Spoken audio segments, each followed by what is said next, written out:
Welcome to Penrose Learning, where we make understanding easy. You begin by reducing variables. Wash hands and clear a calm, dust-free surface. Once done, gather a microfiber cloth, a soft plastic card, short strip of tape, a sewing needle, and a hairdryer set low. You'll locate the liftable edge nearest the bubble and use tape to pull up only a few millimeters. This preserves alignment.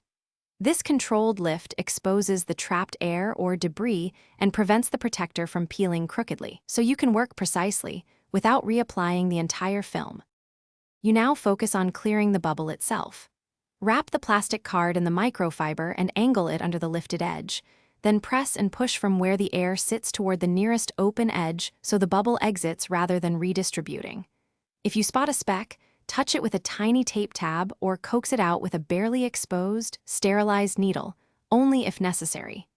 Meanwhile, brief low heat from the hairdryer helps the adhesive relax so the protector settles without creases, making repositioning more forgiving. You finish by pressing the protector down firmly with the wrapped card, working from the center out to seal the edges.